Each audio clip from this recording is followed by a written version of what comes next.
नमस्कार दोस्तों, हमारे YouTube channel the sapiens world में आपका स्वागत है। 1959 की एक सर्द और रहस्यमयी रात रूस के उरल पर्वतों में कुछ ऐसा हुआ जिसने पूरी दुनिया को चौंका दिया।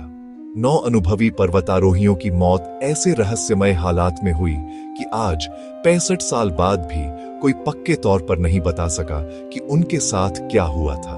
यह है ड्यातलॉव पास इंसिडेंट, इतिहास की सबसे अनसुलझी घटनाओं में से एक। यह घटना हुई सोवियत संघ के उरल पर्वतों में। वह जगह जिसे स्थानीय मानसी जनजाति खोलात शाखल कहती थी, जिसका मतलब होता है मृत पर्वत। जनवरी 1959 में यूरल पॉलिटेक्निक इंस्टीट्यूट के 9 विद्यार्थी और युवा इंजीनियर एक ट्रैकिंग अभियान पर निकले थे। उनका लक्ष्य था उरल पर्वत की कठिनतम चोटी पार करना। इस अभियान का नेतृत्व इगोर ड्यातलोव ने किया। बाकी सदस्य थे जिनाइदा कोल्मोगोरोवा, ल्यूडामिला दुबिनिना, निकोलाई सैम्योन, यूरी क्रिवोनिशेंको, यूरी डोरोशेंको, स्लोबोडिन और कोलेवातोव। कुल 10 लोग निकले थे, पर यूरी युदिन बीमार पड़ गया और लौट आया, और यही उसकी किस्मत बन गई, क्योंकि बाकी 9 कभी वापस नहीं लौटे।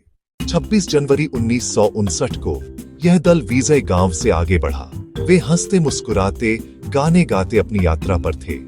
हर दिन वे अपने अनुभव डायरी में लिखते और फोटो खींचते। लेकिन 31 जनवरी को मौसम अचानक बदल गया। बर्फीला तूफान और तेज हवा, और उन्होंने कुछ सामान एक जगह छोड़कर आगे बढ़ने का निर्णय लिया। 1 फरवरी की रात उन्होंने अपना आखिरी कैंप लगाया खोलत शाखल की बर्फीली ढलान पर। वहां ठंडी हवाएं चल रही थीं, मगर टीम ने वहीं रुकने का फैसला किया। उस रात कुछ ऐसा हुआ जिसने सभी को टेंट के अंदर से बाहर भागने पर मजबूर कर दिया। उन्होंने टेंट को अंदर से फाड़ा और बिना जूतों और कपड़ों के बर्फ में दौड़ पड़े। जब टीम लौटकर नहीं आई तो 20 फरवरी को खोज अभियान शुरू हुआ। 26 फरवरी को बचाव दल को उनका टेंट मिला, आधा बर्फ में दबा हुआ और अंदर से फटा हुआ। अंदर सारे जूते, कपड़े, खाना और कैमरे रखे थे, पर कोई इंसान नहीं। ऐसा लग रहा था जैसे वे किसी डरावनी चीज से भागे हों। थोड़ी दूरी पर 2 शव मिले, यूरी क्रिवोनिशेंको और डोरोशेंको। दोनों केवल अंडरवियर में थे और जली हुई पेड़ के पास लेटे थे। थोड़ी दूर ड्यातलॉव, जिनाइदा और स्लोबोदिन के शव मिले। ये तीनों टेंट की दिशा में लौटने की कोशिश कर रहे थे।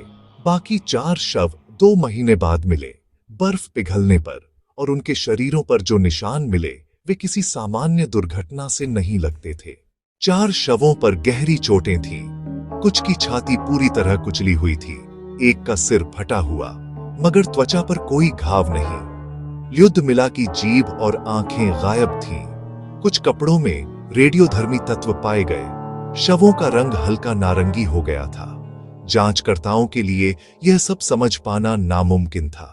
सोवियत जांच में लिखा गया, इनकी मौत किसी अज्ञात प्राकृतिक शक्ति के कारण हुई। सरकारी रिपोर्ट ने इसे ठंड और हाइपोथर्मिया का परिणाम बताया, लेकिन विशेषज्ञ हैरान थे। अगर ये ठंड से मरे तो इतनी भीषण चोटें कैसे आईं, और उन्होंने टेंट अंदर से क्यों फाड़ा? सबसे लोकप्रिय सिद्धांत है हिमस्खलन। 2020 की जांच ने कहा कि एक स्लैब एवलांच ने टेंट को दबा दिया। लोग घबरा गए, बाहर भागे और ठंड में फंस गए।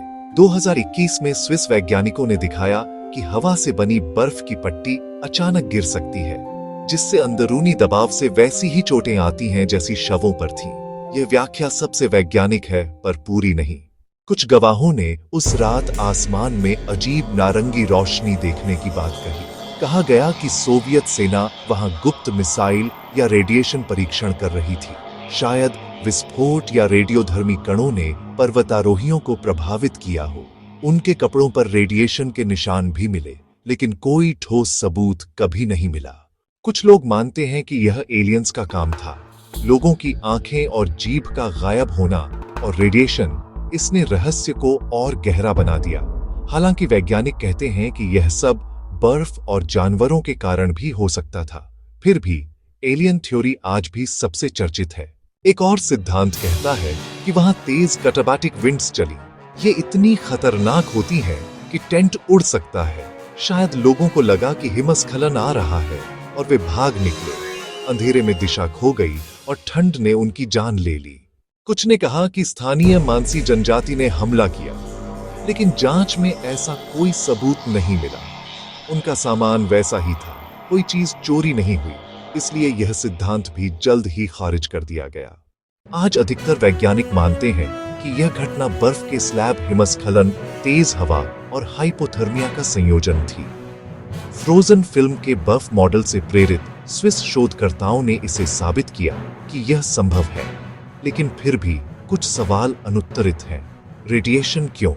चोटें इतनी गंभीर कैसे? और लोग इतनी दूर क्यों भागे? डियाटलॉफ पास आज भी रहस्य है। इतने सालों बाद भी कोई निश्चित जवाब नहीं। कभी यह विज्ञान को चुनौती देता है, कभी तर्क को, और कभी मानव जिज्ञासा को। क्या यह प्रकृति का कोप था या किसी अज्ञात शक्ति का संकेत? कोई नहीं जानता। यह घटना हमें याद दिलाती है कि प्रकृति के सामने इंसान कितना छोटा है। कभी कभी जवाब हमारे सामने होते हैं, पर फिर भी हमें नहीं दिखते। डियाटलॉफ पास की यह कहानी आज भी दुनिया के रहस्यमयी अध्यायों में दर्ज है। अगर आपको यह कहानी रोचक लगी तो इस वीडियो को लाइक करें, शेयर करें और कमेंट में बताइए आपके हिसाब से डियाटलॉफ पास की मौतों के पीछे क्या था। और हाँ, ऐसे ही रहस्यमयी सच जानने के लिए चैनल को जरूर सब्सक्राइब करें।